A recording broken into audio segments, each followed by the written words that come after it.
But yeah, I think this is I think it's smart to do this match. I think it makes MJF have to work.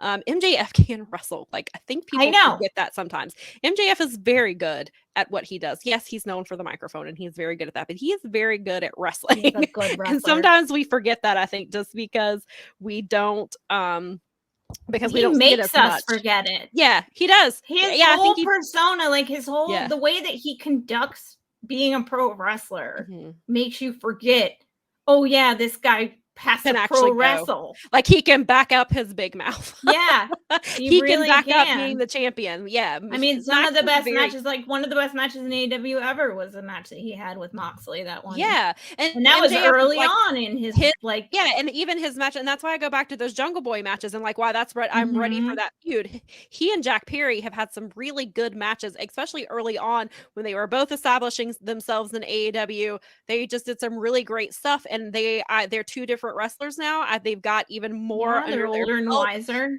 Yeah, and so I want to see, like, I'm ready. I'm hoping that's where this leads. I'm hoping I hope the next feud is with Jack. I hope I like that. I want it to have, and I mean, of course, I do think at some point MJF and Wardlow, you have to go back to that story. Sure. But I think Wardlow needs the title, and they need to push him properly, like they were, and kind of build him back up, and then make that match happen. So maybe that's a match that we get down the line, because I am, after hearing the guys on the Boom talk about it, I am of the same mindset that they are. I think that MJF holds this title through next January because of the WWE contract stuff, because they can't sign him if he's the champion.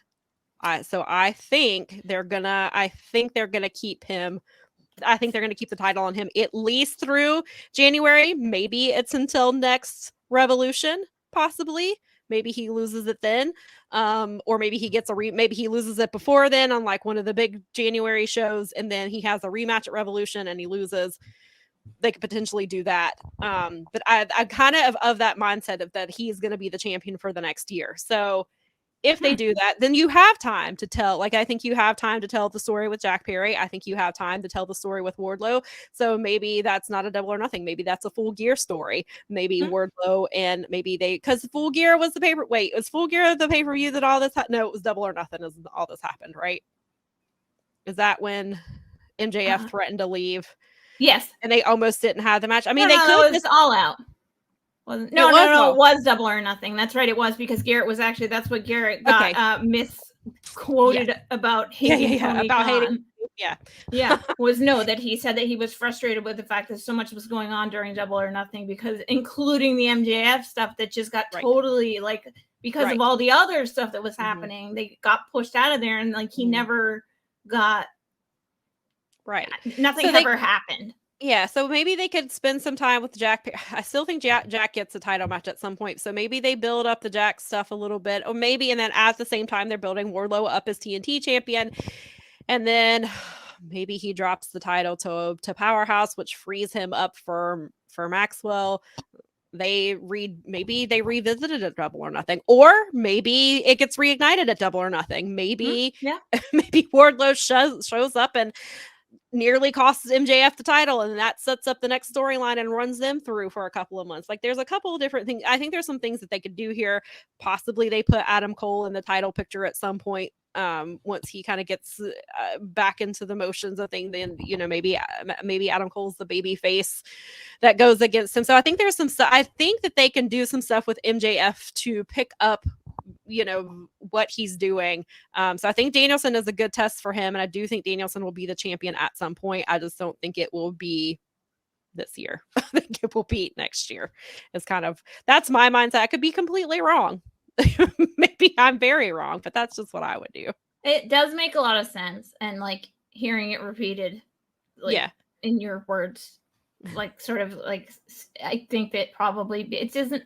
I don't feel like Danielson, like, I hate to say it like this, but I don't feel like he wants the title right now. I mean, he claimed on Saturday that he Wednesday. He claimed, because of course, he's going for the title, so he claims that. But yeah, I don't think, because I don't see him wanting, like, does he want to wrestle Zack Sabre Jr. at Forbidden Door 2 for the AEW title? I don't know if it's for that title. Zach did say on ROH, he spoke into the camera and said he hoped Danielson was watching because he is the best technical wrestler.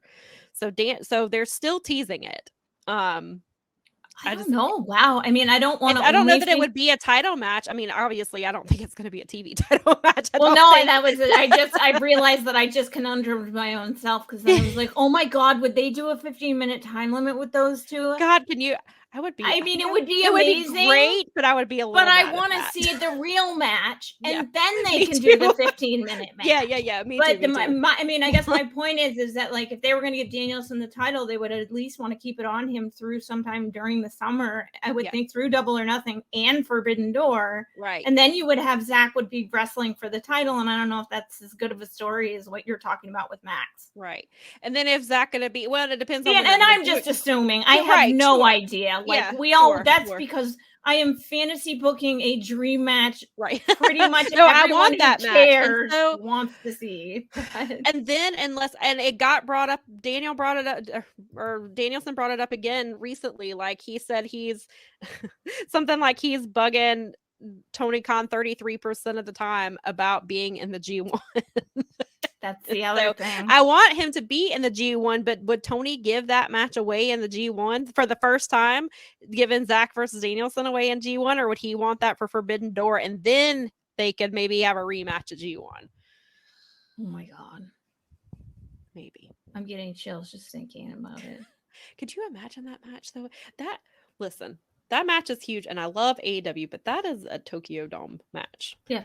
Yep. It should have been, I know why they didn't do it this year, but it should have been, that is a Tokyo Dome match. Agree. And it should happen at the Tokyo. That's maybe they'll do two matches. Like maybe one will be indecisively decided, and the other will be like the Wrestle Kingdom. Yes. That's how because they're gonna have to trade loss. I mean, somebody's gonna like Even with Okada and Kiyomiya, like they can't be like Noah and go and like New Japan and Noah, where New Japan won all the big matches. Like you can't have AEW going in and win all of the big matches in New Japan. Can't do that. Different.